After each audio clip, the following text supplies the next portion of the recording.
খবর শুনছেন বর্তমান সংবাদ চ্যানেল থেকে। আজ জানাবো পশ্চিমবঙ্গ দেশ এবং বিশ্বের বাছাই করা গুরুত্বপূর্ণ 50টি তাজা সংবাদ। শুরুতেই জানিয়ে দেব সংবাদ শিরোনাম।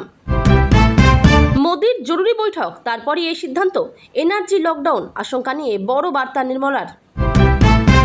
23 ও 29 এপ্রিল মহাযুদ্ধ, আলিপুরদুয়ারে প্রথম জনসভা নরেন্দ্র মোদির। মাস্টার স্ট্রোক দিতে তৈরি বিজেপি।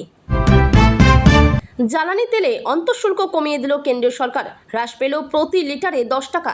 দাম কি কমতে চলেছে পেট্রোল ডিজেলের? তৃণমূলের বিরুদ্ধে ক্ষোভ, বিজেপি প্রার্থীর সামনেই কেঁদে ফেললেন তৃণমূল বুথ সভাপতির মা। ভোটের আগে বিস্ফোরক চার্জশিট, 38 পাতায় তৃণমূলের বিরুদ্ধে কি কি অভিযোগ তুলছে বিজেপি, জানলে চমকে যাবেন। বিজেপি শাসিত একটা রাজ্যেও লক্ষ্মীর ভান্ডার করে দেখাক, রাজনীতি ছেড়ে দেব, চ্যালেঞ্জ অভিষেকের। মহিলা সাংবাদিককে হেনস্থা, কাঠগড়ায় বিজেপি প্রার্থী সন্তু পান, এটাই বিজেপির পরিচয়, পোস্ট তৃণমূলের। রাজ্যে ভোট মিটলেই গ্যাসের দাম 2000 টাকা, বিনপুরের সভায় মোদী সরকারকে নিশানা অভিষেকের। খাসির মাংস তুলায় পাঞ্জি খেয়ে শান্তিতে থাকতে চাইলে সোজা হন, দিলীপের পর পুলিশকে হুঁশিয়ারি সুকান্তর। হাইকোর্টের নির্দেশ উড়িয়ে তলোয়ার হাতে বাইক মিছিল বিজেপি প্রার্থীর, বিতর্কের মুখে শীতল সাফাই। কারোর পয়সায় 1 পয়সা চা খায় না, আমাকেও চোর বলে, কেন এমন বললেন মমতা বন্দ্যোপাধ্যায়? আমি শিবের অবতার, তুমি পার্বতী, নিজেকে ঈশ্বর পরিচয় দিয়ে যুবতীকে লাগাতার ধর্ষণ ভণ্ড সাধুর। দেশে কতদিনের তেল এবং গ্যাস মজুত রয়েছে জানিয়ে দিল কেন্দ্র, ভুয়ো তথ্য ছড়ালে করা হবে আইনানুগ পদক্ষেপ। রামনবমীর মিছিলের পরেই ধামাকা, নন্দীগ্রামে বড় ভাঙন ধরলেন শুভেন্দু। উল্টে গেল হিসেব, কোলাঘাটে অভিষেকের সভায় হাজির কোন নেতা? পূর্ব মেদিনীপুরে বড় স্বস্তি তৃণমূলে। ভবানীপুরে কি উল্টে যাবে খেলা? মার্জিন নিয়ে হঠাৎ সুর বদল শুভেন্দুর, চিন্তায় তৃণমূল। ভবানীপুরে রিটার্নিং অফিসারের পদ থেকে সরানো হলো নন্দীগ্রামের সেই বিডিওকে, শুভেন্দু ঘনিষ্ঠার অভিযোগে কমিশনে গিয়েছিল তৃণমূল। মমতার ছবি কেন? প্রশ্ন তুলতেই রক্তাক্ত শিক্ষক, রানাঘাটে ভোটকর্মীর ওপর নৃশংস হামলায় ফুঁসছেন শুভেন্দু। প্রশিক্ষণ কেন্দ্রে বহিরাগতদের তাণ্ডব, ভোটকর্মীর রক্তাক্ত মুখ দেখে স্তম্ভিত নির্বাচন কমিশন, কড়া ব্যবস্থার নির্দেশ। শুভেন্দুর ঘরে তৃণমূলে ধস, অভিষেকের সভার দিনই নন্দীগ্রামের দলবদল, পদ্ম শিবিরে 11 জন। বাসন্তীর হামলায় গ্রেপ্তার নয়, জামিন অযোগ্য ধারায় মামলা, কড়া বার্তা কমিশনের। বাসন্তীতে বিজেপির প্রচারে বাঁশ লাঠি নিয়ে হামলা, আইসিকে সাসপেন্ড করল কমিশন। কিছুক্ষণে কলকাতায় 60 কিলোমিটার বেগে ঝড়, শিলাবৃষ্টির সঙ্গে বিরাট দুর্যোগের আভাস। স্বামীকে পুলিশ তুলে নিয়ে যেতেই মহিলাকে গণধর্ষণ, হরিরামপুরের ঘটনায় অভিযুক্ত তৃণমূল, মুখ খুললেন সুকান্ত। বুকে বন্দুক ঠেকিয়ে প্রাণনাশের হুমকি, দিনহাটায় উদয়ন ঘনিষ্ঠ তৃণমূল কর্মীকে ঘিরে রণক্ষেত্র বিজেপি প্রার্থী। গেমিং অ্যাপে চলতো কথা, আল কায়দা ও আইএসআইএস যোগ সন্দেহে 12 জনকে পাকড়াও করল পুলিশ, জালে বাংলার এক। ডোমকলে কোমরে পিস্তল গুজে ঘোরাঘুরি, ভোটের আগে ফের উদ্ধার আগ্নেয়াস্ত্র। নিষেধাজ্ঞা লঙ্ঘন, রামনবমীর শোভাযাত্রায় ফের অস্ত্র হাতে মিছিল এই এলাকায়। ভোট চাইতে গিয়ে চোর স্লোগান শুনতে হলো সজল ঘোষকে, বরানগরে বিজেপি প্রার্থীর প্রচারে উত্তেজনা। জমি বিবাদে আটক স্বামী, একা পেয়ে স্ত্রীকে গণধর্ষণ, দক্ষিণ দিনাজপুরে কাঠগড়ায় 5 প্রতিবেশী। বিজেপিতে যোগ দিলেন প্রাক্তন ফুটবলার, ভোটের আগে বড় চমক, বিধানসভা ভোটে প্রার্থী হতে পারেন বলেও খবর।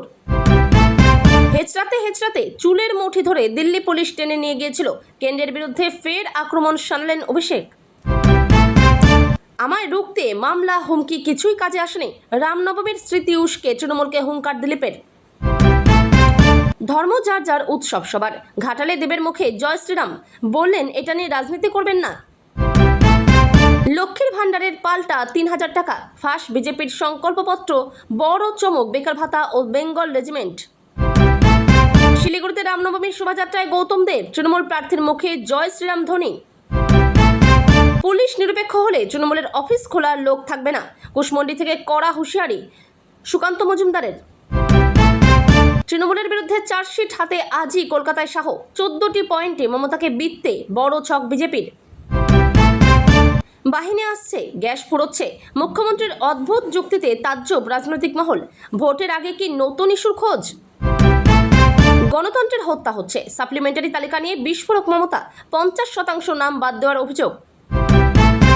রামনবমীর মঞ্চে রাজনৈতিক বার্তা। নন্দীগ্রামে অভিষেকে কটাক্ষ শুভেন্দুর। 4ই মের পর শ্রীরামই ভরসা। পুলিশ মাফিয়া যোগ সাজসে কয়লা পাচার। ইডির স্ক্যানারে 10 জন পুলিশ অফিসার। টাকা দিয়ে প্রার্থীপদ কিনেছে বিজেপি। কোলাঘাটে বিস্ফোরক অভিষেক। নন্দীগ্রামে তৃতীয় হবে তৃণমূল, তার সঙ্গে মূল লড়াই আইএসএফের, দাবি শুভেন্দু অধিকারীর। ভোটের আগেই কমিশন ঘিরে ঝড়। মুখ্য নির্বাচন কমিশনারকে সরাতে তৃণমূলের বড় পদক্ষেপ। ভোটের জন্য নেওয়া গাড়িতে এবার সিসি ক্যামেরা লাগাচ্ছে কমিশন। সুপার হিটলারকেও ছাপিয়ে গিয়েছে। 76 লক্ষ নাম বাদ যাওয়ায় কমিশনকে তীব্র আক্রমণ মমতার। লকডাউন পাকিস্তানে হচ্ছে, ভারতে নয়। দেশজুড়ে আতঙ্কের গুঞ্জন উড়িয়ে কড়া জবাব নির্মলা সীতারমণের। মমতার শাসনকালে গুন্ডারা প্রশাসন চালাচ্ছে, কটাক্ষ শুভেন্দুর। কেন এই মন্তব্য? বুথে বসার টাকা দিলে নিয়ে নিন, ভোট তৃণমূলকে দিন। বিনপুরে বীরবাহার হয়ে ভোট চেয়ে বললেন অভিষেক। এতক্ষণ শুনছিলেন সংবাদ শিরোনাম, এখন আসছি বিস্তারিত খবরে। বিস্তারিত খবর শোনানোর পূর্বেই আপনাদের কাছে করব একটি ছোট্ট অনুরোধ। বর্তমান সংবাদ চ্যানেলের খবর প্রত্যেক দিন শোনার জন্য চ্যানেলটি এক্ষুনি সাবস্ক্রাইব করে নিন। পশ্চিম এশিয়ায় যুদ্ধ চলাকালীন জ্বালানি তেল ও গ্যাসের সরবরাহ নিয়ে দেশ কতটা প্রস্তুত এবং কী পদক্ষেপ করা হচ্ছে তা নিয়ে শুক্রবার সমস্ত রাজ্যের মুখ্যমন্ত্রীদের সঙ্গে ভার্চুয়াল বৈঠক করবেন প্রধানমন্ত্রী নরেন্দ্র মোদী। তার ঠিক আগেই দেশজুড়ে জল্পনা শুরু হয়ে গিয়েছে এনার্জি লকডাউন নিয়ে। ঘরে ঘরে জল্পনা। এই সময়ে ঘরে ঘরে যেমন গ্যাসের আকাল, পেট্রোল ডিজেলের ঘাটতির আশঙ্কা, তাতে লকডাউন করে দেবে না তো সরকার? ফিরে আসবে না তো করোনা? অনুরূপ গৃহবন্দী হাল। এই প্রেক্ষাপটে কোভিডের সময়ে লকডাউনের কথা মনে করিয়ে আক্রমণ শানিয়েছেন মমতা বন্দ্যোপাধ্যায়। তাতেই বেড়েছে জল্পনা। এ বিষয়ে কেন্দ্রীয় শিক্ষামন্ত্রী ধর্মেন্দ্র প্রধান বলেন, উনি ভয় তৈরি করতে চাইছেন। পশ্চিমবঙ্গে পরিস্থিতি বিচিত্র, উনি ভোটে হারছেন, এই ভয়ে উনি যা খুশি বলছেন। এসব জল্পনা একেবারে উড়িয়ে দিয়েছেন অর্থমন্ত্রী নির্মলা সীতারামন। শুক্রবার নয়াদিল্লিতে সংবাদ মাধ্যমের সঙ্গে কথা বলতে গিয়ে তিনি বলেন, পশ্চিম এশিয়ার সংঘাত পরিস্থিতির কথা মাথায় রেখে প্রধানমন্ত্রী নরেন্দ্র মোদী জরুরি বৈঠক করেছেন। লকডাউন নিয়ে কি বললেন নির্মলা সীতারামন? লকডাউন নিয়ে ছড়ানো গুজবকে সম্পূর্ণ ভিত্তিহীন বলে উড়িয়ে দিয়েছেন নির্মলা সীতারামন। তিনি আশ্বস্ত করেছেন, কোভিড সময়ের মতো কোনো লকডাউন আর জারি করা হবে না। রাজনৈতিক মহলের কিছু মন্তব্য নিয়ে উদ্বেগ প্রকাশ করে তিনি বলেন, এই ধরনের গুজব ছড়ানো ঠিক নয়। পশ্চিমবঙ্গের বিধানসভা নির্বাচনে দামা বেজে গিয়েছে। জল্পনার অবসান ঘটিয়ে অবশেষে জানা গেল প্রধানমন্ত্রী নরেন্দ্র মোদীর বঙ্গে প্রচারের সূচি। আগামী 5ই এপ্রিল উত্তরবঙ্গের আলিপুরদুয়ার থেকেই নিজের নির্বাচনী প্রচার অভিযান শুরু করতে চলেছেন তিনি। উল্লেখ্য, মুখ্যমন্ত্রী মমতা বন্দ্যোপাধ্যায়ও উত্তরবঙ্গ থেকেই নিজের প্রচার শুরু করেছেন এবং সেই পথেই হাঁটছেন প্রধানমন্ত্রী। কেন আলিপুরদুয়ার থেকে শুরু? রাজ্যে এবার 2 দফায় ভোট হতে চলেছে 23শে এপ্রিল এবং 29শে এপ্রিল। প্রথম দফাতেই উত্তরবঙ্গের সবকটি আসনে ভোট গ্রহণ হবে। গত কয়েক বছরে উত্তরবঙ্গ বিজেপির শক্ত ঘাঁটি হিসেবে পরিচিত পেয়েছে, তাই এই অঞ্চলটিকে শুরুতেই সুরক্ষিত করতে চাইছে গেরুয়া শিবির। ভোটের আবহে মোদি ম্যাজিক। গত 14ই মার্চ ব্রিগেডের সভার পর থেকেই প্রধানমন্ত্রীর পরবর্তী কর্মসূচির অপেক্ষায় ছিলেন কর্মী সমর্থকরা। যদিও দলের একাংশ রামনবমীর সময় থেকেই প্রচারের দাবি তুলেছিল, তবে শেষ পর্যন্ত 5ই এপ্রিলেই চূড়ান্ত করা হয়েছে। মোদী সরকার বারবার আশ্বস্ত করছে দেশে পর্যাপ্ত পরিমাণ তেল বা গ্যাস মজুত রয়েছে। ভারতে কতদিনের তেল এবং গ্যাস মজুত রয়েছে তার পরিসংখ্যানও দিয়েছে কেন্দ্র। পেট্রোল ও ডিজেলের ওপর লিটার প্রতি 10 টাকা করে অন্তঃশুল্ক কমানোর সিদ্ধান্ত নিল নরেন্দ্র মোদী সরকার। এই সিদ্ধান্তের পর পেট্রোলের ওপর চাপানো শুল্ক 13 টাকা থেকে কমে দাঁড়ালো 3 টাকা, আর ডিজেলের ক্ষেত্রে শূন্যে নেমে এলো। প্রশ্ন উঠছে, তবে কি পেট্রোল ডিজেলের দাম কমতে পারে? তবে বিভিন্ন সূত্রে খবর, অন্তঃশুল্ক কমানোর সিদ্ধান্তে সরাসরি সাধারণ মানুষের লাভবান হওয়ার সম্ভাবনা কমই। দেশের তেল বিপণনকারী সংস্থাগুলির ক্ষতি লাঘব করতে এই সিদ্ধান্ত। এর ফলে সরকার রাজস্ব হারাবে।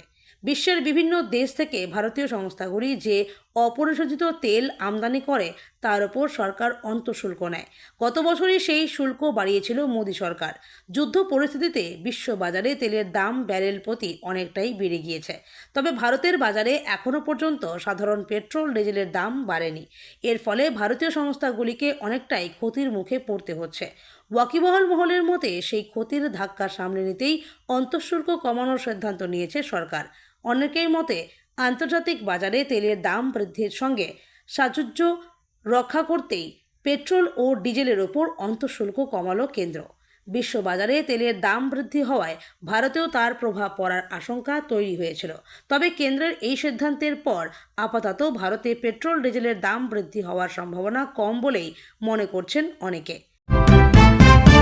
প্রচারে গিয়েছিলেন সিউড়ির বিজেপি প্রার্থী জগন্নাথ চট্টোপাধ্যায়, আর তাকে দেখেই ক্ষোভে ফেটে পড়লেন এক তৃণমূল কর্মীর মা। সিউড়ি পুরসভার 18 নম্বর ওয়ার্ডের তৃণমূলের বুথ সভাপতি রবি সাহার মা শান্তারানী সাহা বিজেপি প্রার্থীকে দেখেই ভেঙে পড়েন কান্নায়। ক্ষোভ উগরে দেন বর্তমান রাজ্য সরকারের বিরুদ্ধে। যদিও এই ঘটনাকে পাত্তা দিতে চাননি তৃণমূলের ওই বুথ সভাপতি। তিনি বলেন, মায়ের মাথার ঠিক নেই।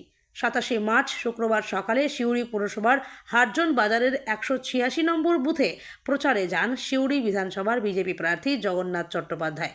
সেই সময় তার সঙ্গে দেখা হয় ওই বুথেরই তৃণমূল সভাপতি রবি সাহার মা শান্তারানী সাহার সঙ্গে। আর সামনে বিজেপির প্রার্থীকে দেখেই কান্নায় ভেঙে পড়েন শান্তাদেবী।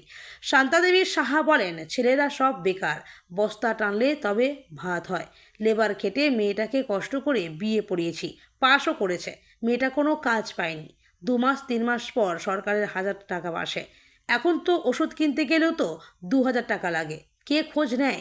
গোটা পাড়ায় একটাই কল, এতদিন ভেঙে পড়েছিল, এই ঠিক করা হলো। সিউড়ির বিজেপি প্রার্থী জগন্নাথ চট্টোপাধ্যায় জানান, মমতা বন্দ্যোপাধ্যায় রাজ্যের মানুষের ক্ষোভ নিয়ন্ত্রণ করতে পারছেন না। আর সিউড়ি পুরসভার 18 নম্বর ওয়ার্ডের তৃণমূল নেতা তার মায়ের ক্ষোভ নিয়ন্ত্রণ করতে পারছেন না। তার মেয়ের কান্না আমি আজ দেখলাম। এই বিষয়ে শান্তারানীর শহর ছেলে অর্থাৎ তৃণমূল কর্মী রবি সাহাকে জিজ্ঞাসা করে বলা হলো, তিনি অবশ্য ঘটনাটিকে পাত্তা দিতেই চাননি। তার বক্তব্য, মায়ের কথা মাথা খারাপ, মায়ের বয়স হয়েছে। মাকে এক বিজেপি কর্মী বুঝিয়েছিলেন জগন্নাথ বাবুর কাছে গিয়ে কাঁদবেন, তাহলে আপনার সমস্যার সমাধান হয়ে যাবে। মায়ের মাথারও ঠিক নেই। এই ঘটনার পরিপ্রেক্ষিতে 18 নম্বর ওয়ার্ডের তৃণমূল কাউন্সিলরের স্বামী তথা তৃণমূল নেতা পবিত্র দাস বলেন, উনি বয়স্ক মানুষ, কি বলতে কি বলে ফেলেছেন। ওরা সবাই লক্ষ্মীর ভাণ্ডার পান। ওর এক ছেলেকে আমি পুরসভার হেলথ সেন্টারে কাজে ঢুকিয়ে দিয়েছি। তবে তৃণমূল যাই বলুক না কেন, এই ঘটনায় দলের নিচের তলা থেকে বিধানসভার নেতারা পর্যন্ত সকলেই যে বেশ অস্বস্তিতে রয়েছে সেই কথা বলাই যায়। ভোটের মুখে রাজ্যের রাজনীতি আরও গরম হতে চলেছে। বিজেপি এবার তৃণমূল সরকারের বিরুদ্ধে একটি বড়সড় চার্জশিট আনতে চলেছে, যা প্রায় 35 থেকে 40 পাতার হতে পারে। এই চার্জশিটে গত কয়েক বছরে রাজ্যে ঘটে যাওয়া বিভিন্ন বিতর্ক, দুর্নীতি এবং প্রশাসনিক ব্যর্থতার অভিযোগ একত্রিত করে তুলে ধরা হবে। সাধারণ মানুষের কাছে এই নথি পৌঁছে দিয়ে ভোটের আগে একটি বড় রাজনৈতিক বার্তা দিতে চাইছে গেরুয়া শিবির। সবচেয়ে বড় অভিযোগগুলোর মধ্যে রয়েছে নিয়োগ দুর্নীতি, শিক্ষক কেলেঙ্কারি, কয়লা ও বালি পাচার। বিজেপির দাবি, এইসব কেলেঙ্কারিতে বহু প্রভাবশালী নেতা জড়িত এবং দীর্ঘদিন ধরে দুর্নীতির মাধ্যমে সাধারণ মানুষের অধিকার ক্ষুণ্ণ হয়েছে। এছাড়াও মিড ডে মিল প্রকল্পে কোটি কোটি টাকার অনিয়ম, ভুয়ো জব কার্ডের মাধ্যমে টাকা তোলার অভিযোগ এবং চিটফান্ড কেলেঙ্কারির বিষয়েও এই চার্জশিটে জায়গা পেতে পারে। আইনশৃঙ্খলার অবনতি এবং নারী নিরাপত্তার বিষয়টিও বড় করে তুলে ধরা হবে বলে জানা গেছে। বিভিন্ন জায়গায় হিংসা, বোমা তৈরির অভিযোগ এবং প্রশাসনের নিষ্ক্রিয়তার কথাও উল্লেখ থাকতে পারে। পাশাপাশি সরকারি কর্মচারীদের ডিএ না পাওয়া নিয়েও বিজেপি সরব হতে পারে, যা দীর্ঘদিন ধরে রাজ্যের একটি বড় ইস্যু। সীমান্ত এলাকায় নিরাপত্তার সমস্যা এবং কাঁটাতার না থাকার বিষয়টিও এই নথিতে তুলে ধরা হতে পারে। সব মিলিয়ে এই চার্জশিটকে শুধুমাত্র রাজনৈতিক আক্রমণ নয়, বরং এক প্রকার শ্বেতপত্র হিসেবেই তুলে ধরতে চাইছে বিজেপি। উদ্দেশ্য একটাই, ভোটের আগে সাধারণ মানুষের সামনে সরকারের বিরুদ্ধে অভিযোগগুলিকে স্পষ্টভাবে তুলে ধরা। বিধানসভা নির্বাচনের প্রচারে ধূপগুড়িতে গিয়ে সুর চড়ালেন তৃণমূলের সর্বভারতীয় সাধারণ সম্পাদক অভিষেক বন্দ্যোপাধ্যায়। বৃহস্পতিবার ধূপগুড়ির নির্বাচনী জনসভা থেকে একদিকে যেমন গত 14 বছরের উন্নয়নের রিপোর্ট কার্ড পেশ করলেন, তেমনি 100 দিনের কাজ ও আবাসের টাকা আটকে রাখা নিয়ে কেন্দ্রীয় সরকারকে তীব্র আক্রমণ শানালেন তিনি। ধূপগুড়িকে মহকুমা করার দীর্ঘদিনের দাবি পূরণ করাকে নিজের প্রধান হাতিয়ার করেছেন অভিষেক। তিনি বলেন, আমরা কথা দিয়েছিলাম ধূপগুড়িকে মহকুমা করব। উপনির্বাচনের ফল বেরোনোর সাথে সাথেই সেই কথা রেখেছি। মহকুমা হাসপাতালের জন্য 5 তলা নতুন ভবনের কাজ শুরু হয়েছে। শয্যার সংখ্যা বাড়ানো হয়েছে। বিজেপি শাসিত রাজ্যগুলোর সাথে বাংলার তুলনা টেনে অভিষেক চ্যালেঞ্জ ছুড়ে বলেন, অসম, ত্রিপুরা, ওড়িশা বা রাজস্থানে বিজেপি কি মমতা বন্দ্যোপাধ্যায়ের মতো বিনা শর্তে লক্ষ্মীর ভাণ্ডার দিতে পারবে? যদি একটা রাজ্য ওরা এটা করে দেখাতে পারে, তবে আমি তৃণমূলের জন্য ভোট চাইব না। তিনি আরও মনে করিয়ে দেন যে 2024-এর লোকসভা নির্বাচনে ফল আশানুরূপ না হওয়া সত্ত্বেও রাজ্য সরকার কোনো প্রকল্পের টাকা বা সুবিধা বন্ধ করেনি, যা বিজেপির রাজনীতির চেয়ে আলাদা। বিজেপির সাংসদ জয়ন্ত কুমার রায়কে নিশানা রেখে অভিষেক প্রশ্ন তোলেন, গত 2 বছর তিনি এলাকায় উন্নয়নের জন্য বা কেন্দ্রীয় তহবিল ছাড়ার দাবিতে কটি চিঠি লিখেছেন। তিনি সাফ জানান, যদি বিজেপি একটিও এমন চিঠি দেখাতে পারে তবে তিনি রাজনীতি ছেড়ে দেবেন। নোটবন্দি থেকে রান্নার গ্যাসের আকাশছোঁয়া দাম, সব মিলিয়ে সাধারণ মানুষের দুর্ভোগের জন্য বিজেপিকেই দায়ী করেন তিনি। অভিষেকের প্রতিজ্ঞা: 1. আজীবন লক্ষ্মীর ভাণ্ডার বজায় রাখা। 2. কেন্দ্রীয় তহবিল ছাড়াই বাড়ি বাড়ি পানীয় জল পৌঁছানো। 3. প্রতিটি ব্লকে দুয়ারে চিকিৎসা বা বার্ষিক স্বাস্থ্য শিবির। 4. 2026 সালের মধ্যে প্রত্যেকের জন্য পাকা বাড়ি নিশ্চিত করা। প্রবীণ নাগরিকদের জন্য বার্ধক্য ভাতা। বিজেপি মানুষের ব্যক্তিগত স্বাধীনতায় হস্তক্ষেপ করছে বলে অভিযোগ তুলে অভিষেক বলেন, বিজেপি ঠিক করে দিতে চায় আমরা কি খাবো আর কি পরবো। অসমের রাজবংশী ভাইদের বাংলাদেশি সাজিয়ে হেনস্থা করা হচ্ছে।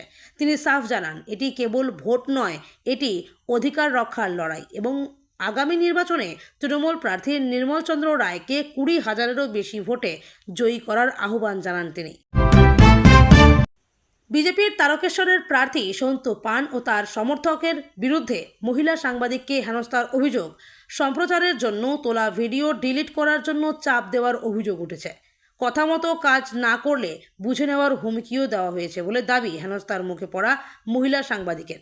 এই ঘটনার তীব্র নিন্দা জানিয়ে সোশ্যাল মিডিয়ায় পোস্ট করেছে তৃণমূল। রাজ্যের শাসক দল লিখেছে, নির্বাচনী প্রচারের খবর সংগ্রহ করতে আসা মহিলা সাংবাদিককে সন্তু ও তার সমর্থকরা হয়রানি, কটূক্তি, হেনস্থা ও অপমান করেছে। এটাই বিজেপির বংশ পরিচয়। এদের মুখ চিনুন। তারকেশ্বরের একটি এলাকায় ভোট প্রচারে বেরিয়েছিলেন বিজেপি প্রার্থী সন্তু। সম্প্রচারের জন্য সেখানে যান এক মহিলা সাংবাদিক ও তার সহকর্মী। কাজের অঙ্গ হিসেবে তারা অনেকগুলি ভিডিও করেন, কিন্তু সন্তু ও তার সমর্থকরা ভিডিও ডিলিট করার জন্য চাপ দিতে থাকেন বলে অভিযোগ। সাংবাদিক ও তার সহকর্মী রাজি না হওয়ায় তাদের কর্নার করে 30 থেকে 35 জন ঘিরে ধরেন বলে অভিযোগ মহিলা সাংবাদিকের। তিনি বলেন, আমাদের কাছে একটি ফোন ও বুম ছিল। আমার সহকর্মীর থেকে ফোন কেড়ে নেওয়া হয়। বলা হয়, ক্লিপ ডিলিট করো, না হলে আমরা বুঝে নেব। কি বুঝে নেবে জানি না, কিন্তু এটা একদম মেনে নেওয়া যায় না। বিতর্কিত ভিডিও তুলে ধরে পোস্ট করেছে তৃণমূল। সন্তু ও বিজেপিকে আক্রমণ করে তারা লিখে, সন্তু পানের কথা মনে আছে যে সাংবাদিককে এক মহিলার শ্লীলতাহানির অভিযোগে পুলিশি হেফাজতে নেওয়া হয়েছিল। মেরুদণ্ডহীন কাপুরুষ, বিজেপির চাটুকার সেই সাংবাদিক সন্তু পান এখন তার পরিচয় বদলে তারকেশ্বর থেকে বিজেপি প্রার্থী। তার নির্বাচনী প্রচারের খবর সংগ্রহ করতে আসা এক মহিলা সাংবাদিককে তিনি ও তার সমর্থকরা হয়রানি, কটূক্তি, হেনস্থা ও অপমান করেছে।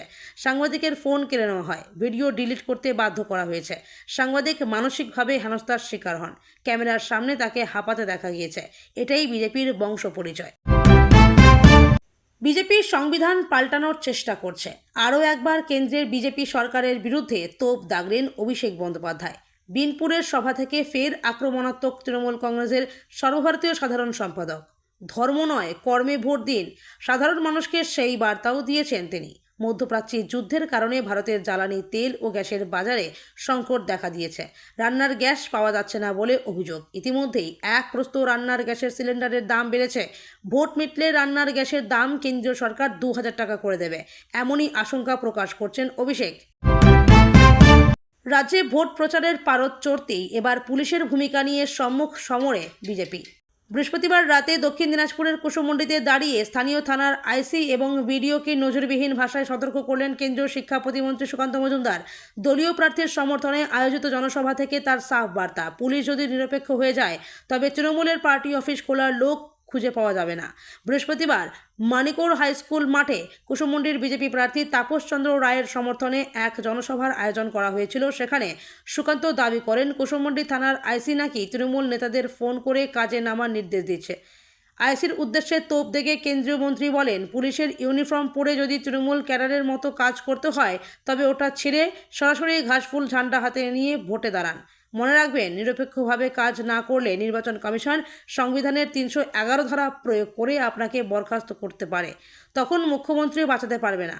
এরপরেই আইসির ব্যক্তিগত জীবন ও খাদ্যাভ্যাস টেনে আক্রমণাত্মক ঢঙে সুকান্ত বলেন, যদি ভালো চান, বউ বাচ্চা নিয়ে সুখে থাকতে চান আর রবিবারে শান্তিতে খাসির মাংস তুলে পানি চালের ভাত খেতে চান তবে সোজা হয়ে কাজ করুন।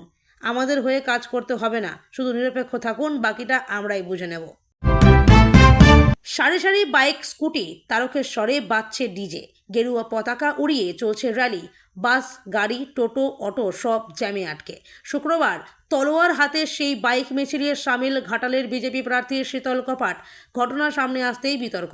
শুক্রবার রামনবমী উপলক্ষে বাইক মিছিল করেন ঘাটালের বিজেপি প্রার্থী শীতল কপাট। হাতে তলোয়ার নিয়ে জয় শ্রীরাম স্লোগানে তার নেতৃত্বে ঘাটালের রাস্তায় মিছিল করেন বিজেপি কর্মী সমর্থকরা।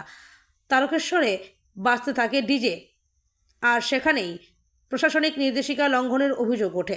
উল্লেখ্য, কলকাতা হাইকোর্টের নির্দেশ ছিল 500 জনের বেশি লোক মিছিলে থাকতে পারবে না, বাজানো যাবে না ডিজে বক্স, রাখা যাবে না অস্ত্র। তারপরেও ঘাটালের বিজেপি প্রার্থীর মিছিলে সবকটি নির্দেশিকা না মানার অভিযোগ। যদিও বিতর্কের মুখে বিজেপি প্রার্থী শীতল কপাট ইঙ্গিতপূর্ণ মন্তব্য করেন, তার বক্তব্য, ধর্ম যার যার, রক্ষা করার দায়িত্ব তার তার।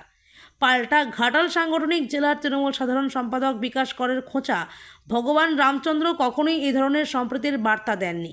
বিজেপি যা করছে তা ধর্মীয় উগ্রতা, হিন্দু ধর্মের পরিপন্থী।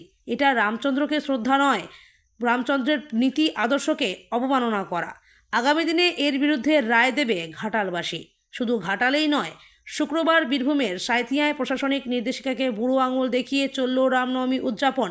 প্রত্যেকে অস্ত্র হাতে ডিজের তালে নাচতে নাচতে মিছিল করলেন হাজার হাজার মানুষ। পরিস্থিতি নিয়ন্ত্রণে রাখতে মোতায়েন ছিল বিশাল পুলিশ বাহিনী।